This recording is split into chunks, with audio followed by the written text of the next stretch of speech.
Assalamualaikum warahmatullahi wabarakatuh.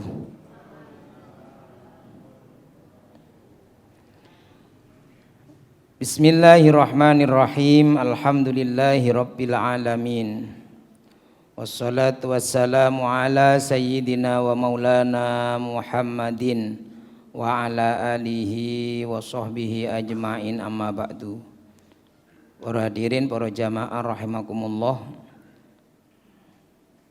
Monggo saderenge kita lanjutaken kajian kita kitab Nashaikhul Ibad, sakniki makalah yang ke-41.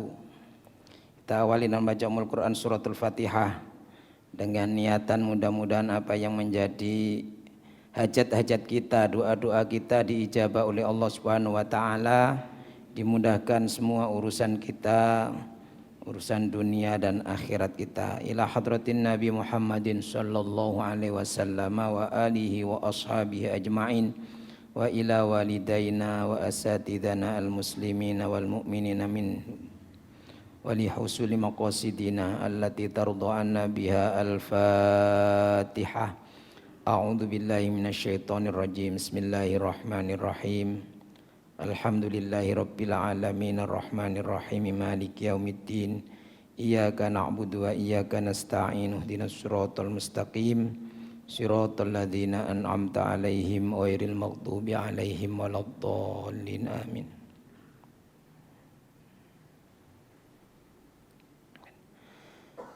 Bismillahirrahmanirrahim.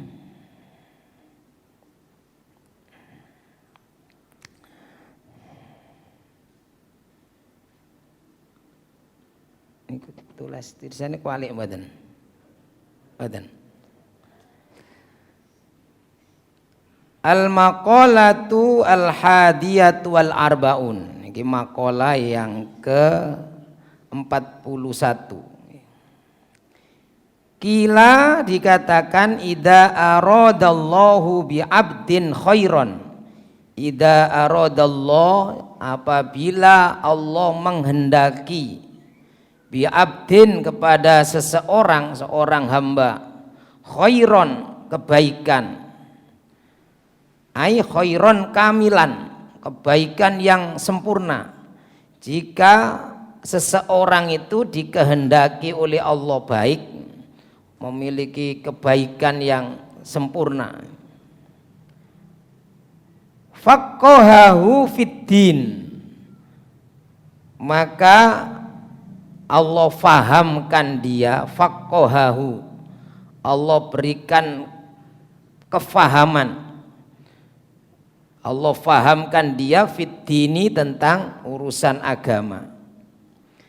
Jadi kalau Allah menghendaki seseorang itu baik, baiknya ya sempurna. Di sini penjelasannya kamilan, kebaikan yang sempurna. Maka yang pertama tandanya orang itu difahamkan urusan agamanya,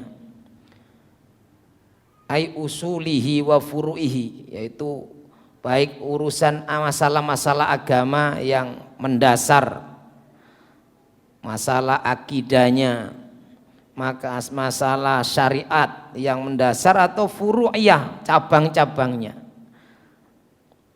Ini tanda, oh ini orang baik, dikehendaki oleh Allah baik.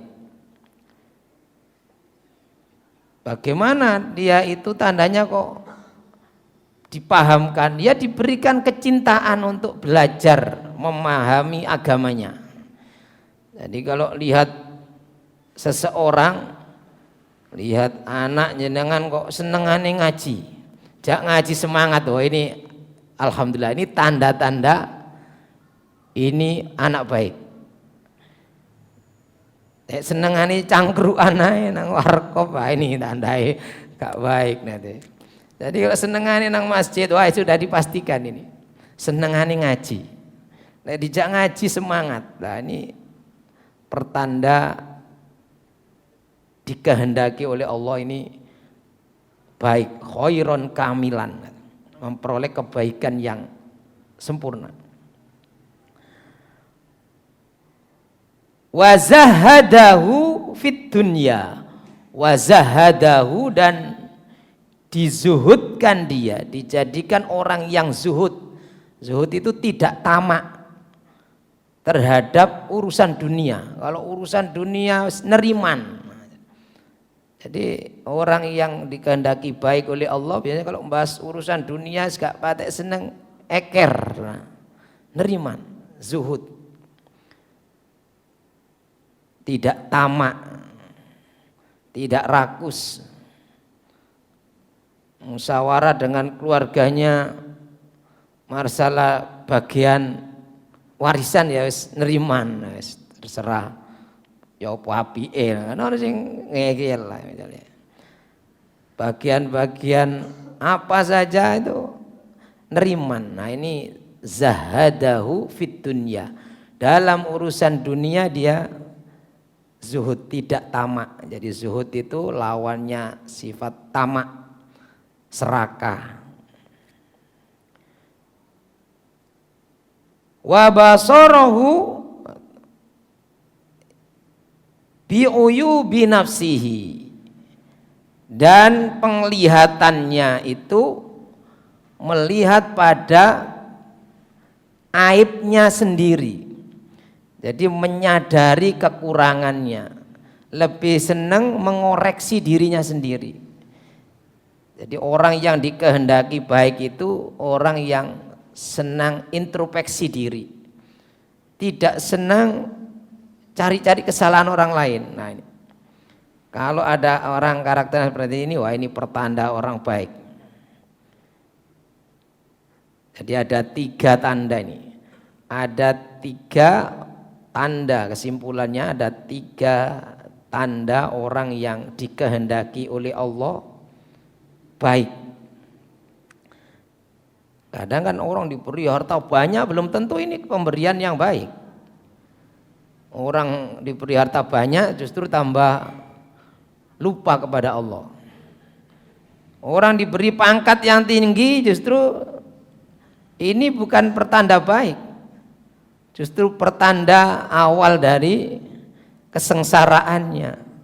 Pangkatnya naik, kemudian justru semakin jauh dari Allah, justru lebih dekat dengan kemaksiatan. Nah ini belum tentu baik. Tapi kalau diberi 3 hal ini sudah dipastikan baik. Pertama yaitu orang itu diberikan kesenangan untuk memahami agamanya. Yaitu yang paling gampang senang diajak ngaji. Nah, nanti jenengan golek mantu remaja masjid itu senengane ngaji. Wah ini tanda apik wis iki. Lah ngoten. Gampangane ngoten. Yang kedua yaitu dia diberikan hati yang tidak tamak, zuhud terhadap urusan-urusan dunia. Jadi gak mulet kalau urusan dunia itu, neriman. Dan yang ketiga, orang yang dikehendaki oleh Allah baik itu ketika dia sering lebih senang mengoreksi diri sendiri, introspeksi diri, memperbaiki diri. Gak senang apa? Cari-cari kejelekan orang lain. Nah ini. Bon. Nah, mudah-mudahan kita ini diberikan oleh Allah, dikehendaki oleh Allah jadi orang yang baik. Ya ini tadi senang ngaji, tidak tamak dan tidak suka cari-cari kesalahan orang lain. Bon. Wal maqalatu tsaniyatu wal arbaun. Maqalah berikutnya yang ke-42.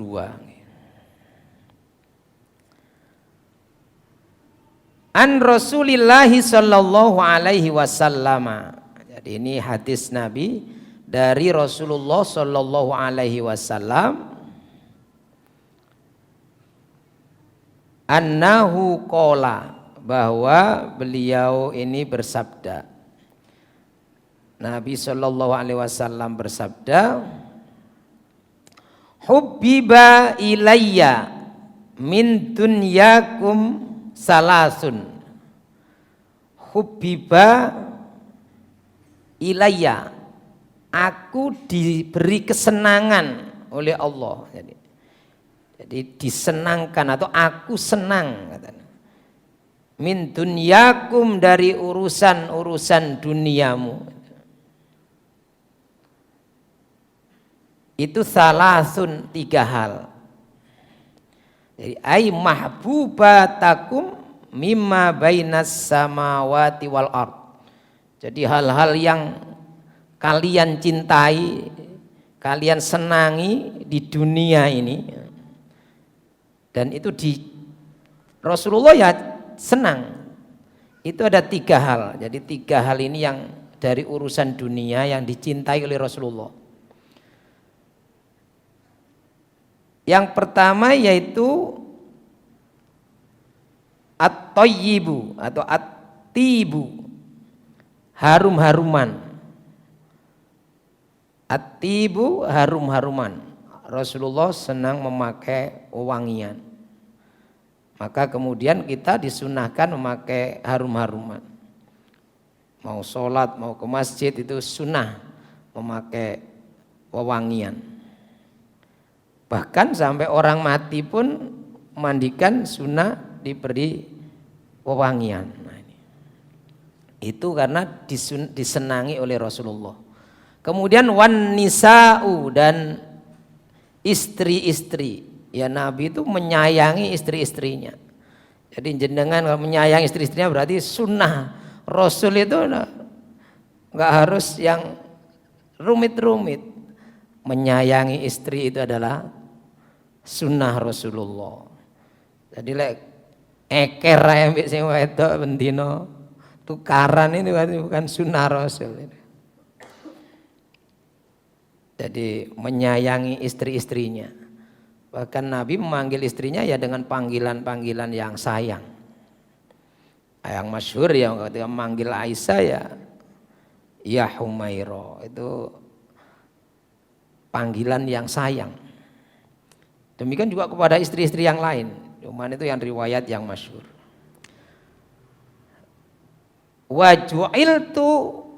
Waju'ilat qurratu aini fis sholati, dan dijadikan penyejuk hatiku itu dalam sholat. Nah, jadi Nabi ya pakai harum-haruman senang, menyayangi istrinya. Tapi juga Nabi itu yang paling disenangi itu kalau sholat. Jadi ketenangan yang paling disenangi Nabi adalah ketika sholat. Sehingga walaupun ada istrinya di situ ya kalau waktunya sholat Nabi ya sholat.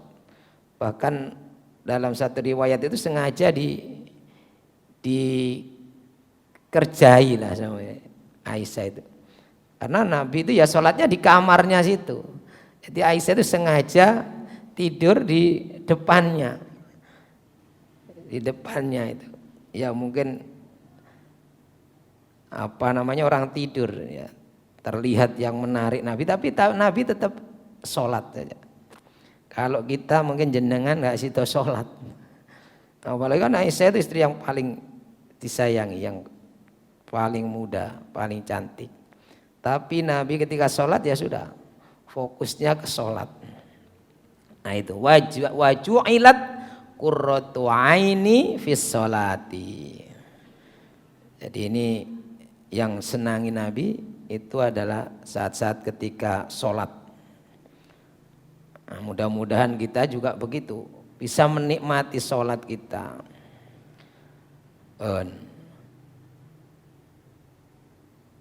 Wa kana ma'ahu ashabuhu julusan. Pada saat itu Nabi bersama para sahabat-sahabatnya, duduk-duduk bersama para sahabat-sahabatnya. Jadi ketika Nabi menyampaikan dari urusan dunia ini yang aku senangi itu ada 3. Yang pertama pakai harum-haruman. Yang kedua ya menyayangi istri. Yang ketiga itu dan aku lebih senang, lebih tenang kalau sholat.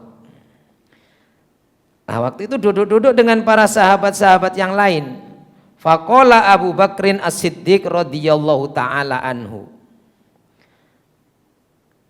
Kemudian Abu Bakar As-Siddiq ini berkata, jadi ya Nabi itu dengan sahabat-sahabatnya dekat, disegani, dicintai tapi dekat, sehingga para sahabatnya itu yang ngobrol seperti dengan jenengan itu. Kalau Nabi senang itu 3 hal. Abu Bakar berkata, sodakta, benar engkau wahai Rasulullah. Jadi Nabi ya mesti benar, tapi itu Abu Bakar menyampaikan, benar engkau wahai Rasulullah, sodakta. Ya, karena Nabi yang dilihat seperti itu. Beliau orang yang kalau lewat baunya selalu harum. Kemudian ya penyayang istrinya. Dan juga kalau sudah sholat sampai dengkule niki abu. Jadi karena lamanya sujud itu sampai dengkuli abu. Kita ini kan enggak, abu ini karena asam urat. Lek abu baru gelem sujud. Lek gak abu pencilaan. Nah, wali. Nah, Abu Bakar berkata, benar wahai Rasulullah engkau, ya Rasulullah, wa hubbiba ilayya minad dunya salasun.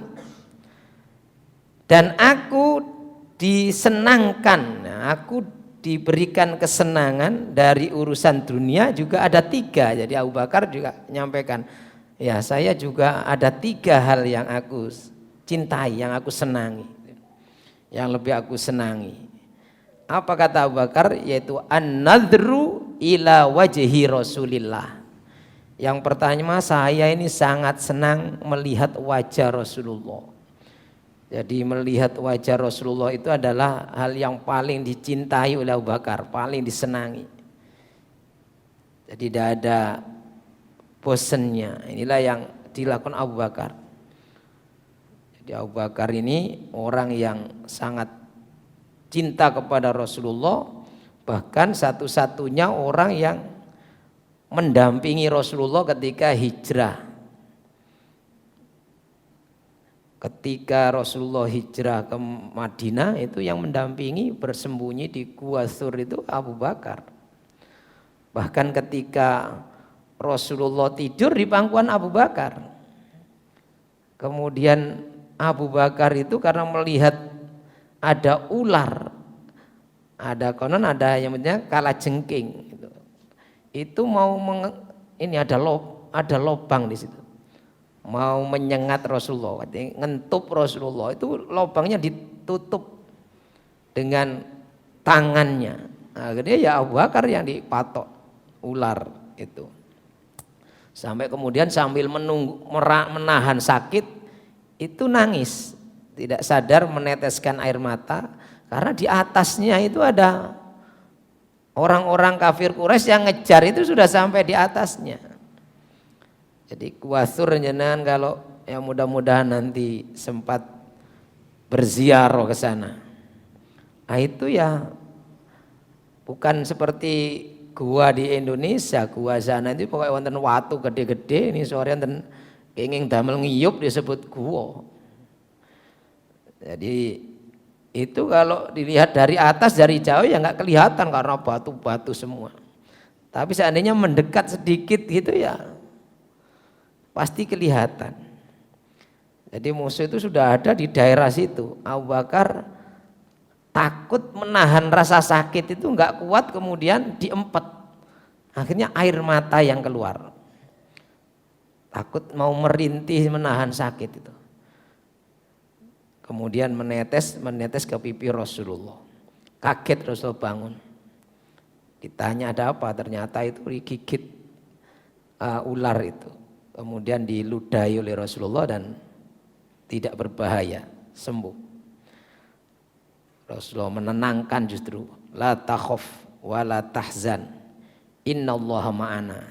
Gak usah khawatir, gak usah takut, Allah yang bersama kita. Nah, ini Abu Bakar mengatakan 3 hal yang paling beliau cintai, yaitu melihat wajah Rasulullah, an-nadhru ila wajhi Rasulillah sallallahu alaihi wasallam.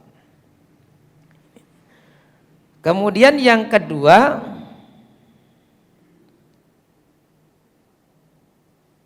wa infaqu mali ala Rasulillah.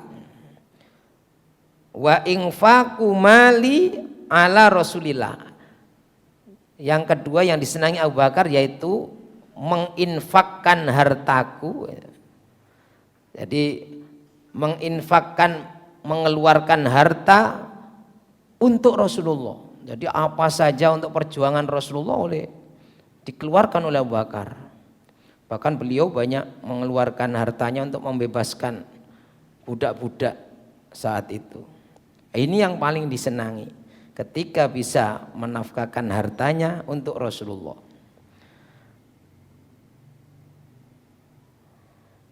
Kemudian yang ketiga, wa antakuna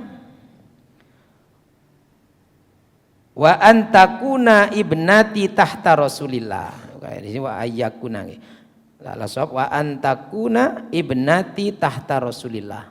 Dan yang paling aku senangi lagi yaitu ketika putriku berada dalam tanggungan Rasulullah, yaitu putrinya kan Aisyah menjadi istri Rasulullah. Inilah yang paling membahagiakan Abu Bakar. Jadi ada 3 hal yang kata Abu Bakar yang paling aku senangi: melihat wajah Rasulullah, kemudian yang kedua berinfak, mengeluarkan harta untuk Rasulullah, dan yang ketiga yaitu ketika putrinya menjadi orang yang dijamin oleh Rasulullah, yaitu menjadi istri Rasulullah Shallallahu Alaihi Wasallam.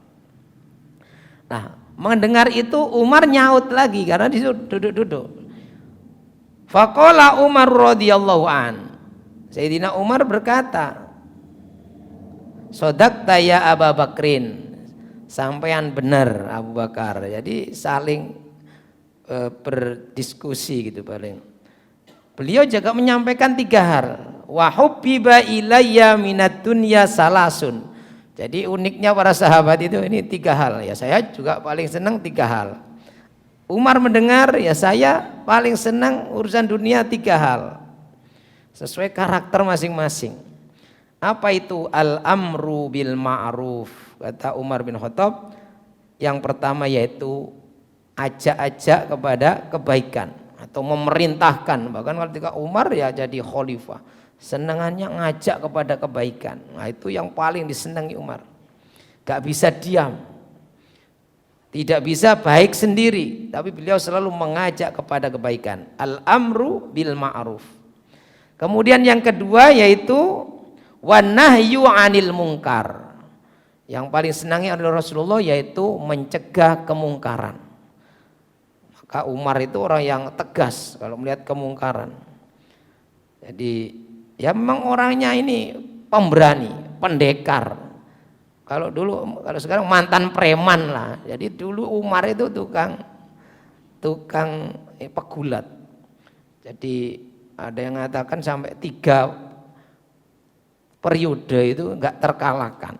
Jadi di tradisi jahiliyah dulu ada gulat di pasar Ukas itu, dan Umar itu selalu juara bertahan. Nah ini, maka beliau senang kalau mencegah kemungkaran ya, karena pendekar beliau. Kemudian yang ketiga yaitu wasaubul kholaqu, berpakaian yang sederhana, bahkan sangat sederhana. Jadi Umar bin Khattab ini khalifah, presiden, tapi pakaiannya nggak pernah berpakaian mewah. Pakaiannya pakaian yang jelek. Bahkan dikisahkan ada 13 tembelan, macam khalifah, presiden bajunya ditempel. Bahkan ada lagi bajunya itu sambungan. Jadi satu warnanya hitam, bawahnya lagi warnanya putih atau dikebalik lah gitu. Gak matching sambungannya karena sambungan pun bekas. Sampai ketika Sayyidina Umar itu mau pidato, ayuhan nas istami'u, itu langsung ada yang nyeletuk. Ya Amirul Mukminin, wallahi la asma'u wala ati'u. Demi Allah saya enggak mau dengar, saya enggak mau taat. Kemudian Umar kaget, ada apa ini? Jadi presiden langsung diinterupsi, enggak mau dengar. Ada apa? Tanya. engkau memberi kami satu pakaian, sedangkan kamu memakai dua pakaian, berarti sampean tidak adil. Jadi anta tu'tiyani sauban wahidan wa ta'khudhu saubani, engkau memakai dua pakaian sementara kami engkau beri satu-satu. Akhirnya kaget Umar dilihat, oh ini yang dipermasalahkan. Jadi itu padahal kreativitas Umar, pakaiannya sudah cingkrang gitu. Kemudian dipanggil anaknya, Aina ibnu Umar, mana ibnu Umar? Abdullah bin Umar ya anaknya, mana? Angkat tangan, ini di sini wahai ayah gitu. Baru disampaikan, ini pakaian siapa yang satu? Itu pakaian bekas pakaian anaknya tadi, pakaian ibnu Umar. Baru Sayyidina Umar menyampaikan, ayuhan nas i'lamu bi anni rajulun tawilun wa qad kanat saubi qasiron. Ketahuilah bahwa aku ini orang yang tinggi, besar, dan bajuku sudah cingkrang. Kalau dipakai rokok itu mumbul, pakaiannya mengkeret, cingkrang. Atau dulu kain-kain rata-rata ya mungkin gak ada setrika ya ngedrat lah. Jadi ini aku sambung dengan pakaian bekas ini mirip Abdullah bin Umar ini. Jadi aku karena tidak bisa beli pakaian yang lain. Jadi padahal presiden ini kekuasaannya sudah meliputi Persia, Romawi itu. Eropa sudah dikuasai zamannya Umar, ini jadi khalifah. Pakaiannya seperti itu karena tadi dia senang. Bahkan ketika mau penyerahan kunci Masjidil Aqsa, jadi ketika Masjidil Aqsa itu ditaklukkan oleh Umar, para pendetanya ini mau menyerahkan kuncinya kepada khalifah langsung. Waktu itu panglimanya adalah Abu Ubaidah bin Jarrah. Tapi para pendeta itu ingin langsung berikan kunci gak kepada wakilnya, kepada khalifah. Pertama karena kepingin tahu khalifah, pemimpin umat Islam yang diagung-agungkan seperti apa. Ternyata Umar bin Khattab ini setelah berangkat atau tidak kan dari Madinah, sementara Masjidil Aqsa itu ya di Palestina itu. Nah ini Umar berangkat dengan seorang pemandu, sudah ada yang memandu, supirnya. Tapi perjanjian, nanti nyetirnya gantian, jadi naik onta itu satu, nanti sekian mil kamu yang joki, sekian mil lagi saya yang jadi jokinya, dan nggak boleh ditukar, oh ya giliran aku ya giliranku, nggak boleh gitu. Ini singkat cerita Umar ini ya nggak pakaiannya ya satu yang dipakai itu jubah satu-satunya, perjalanan berhari-hari dari Madinah ke Palestina, ya kudanan, kepanasan, kebledukan, macam-macam. Sementara orang-orang pendeta Romawi itu pakaian keuskupannya itu pakaian mewah, sutra macam. Jalannya itu sudah dikasih karpet merah. Begitu diumumkan, Khalifah Amirul Mukminin, pemimpin orang-orang mukmin datang. Nah itu waktu gilirannya Umar yang nyetir, jadi yang gonceng. Ini tadi apa? Pembantunya ini itu yang digonceng. Jadi yang digonceng kan kira bosi lah. Jadi sudah yang ini pelayannya tadi itu biarkan saya saja, ini sudah mau nyampe, tidak sesuai perjanjian, ini giliranku. Nah itu Abu Ubaidah bin Jarrah, beliau di situ yang mengkondisikan, wah ini pemimpin umat Islam diagung-agungkan, supaya orang-orang ini, orang-orang Nasrani itu, para pendetanya itu juga segan, juga hormat. Seperti hormat kepada kaisar mereka dulu kan, kaisar Romawi itu seperti kepada raja. Begitu datang, mana ternyata onta satu ditumpaki wong loro tadi itu, dua orang, pakaiannya lusuh, wis lecek bleduk toh. Abu Ubaidah bin Jarrah yang tadi membesar-besarkan itu langsung diinkluk. Kenapa? Karena beliau ini bawahannya, panglimanya kan, panglima perangnya itu pakaiannya mewah mengikuti budaya itu biar disegani, biar dipandang, tidak direndahkan, pakaiannya mewah. Sementara presidennya itu datang pakaiannya kumel, beleduk toh. Akhirnya beliau malu sendiri, Abu Ubaidah. Dan kemudian mereka yang tanya, mana Amirul Mukminin, mana pemimpin umat Islam itu? Umar bin Khattab. Ya beliau itu yang turun dari sedang gonceng anak buahnya tadi itu.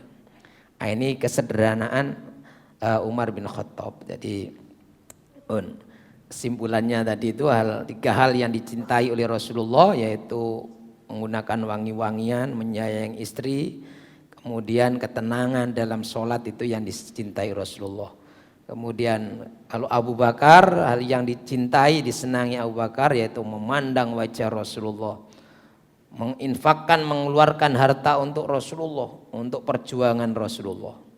Dan yang ketiga yaitu ketika putrinya itu menjadi istri Rasulullah. Nah kalau Umar, ini yang disukai oleh Umar berbeda lagi. Amar ma'ruf nahi mungkar, mengajak kepada kebaikan, mencegah kemungkaran, dan senang berpakaian yang sangat sederhana. Demikian.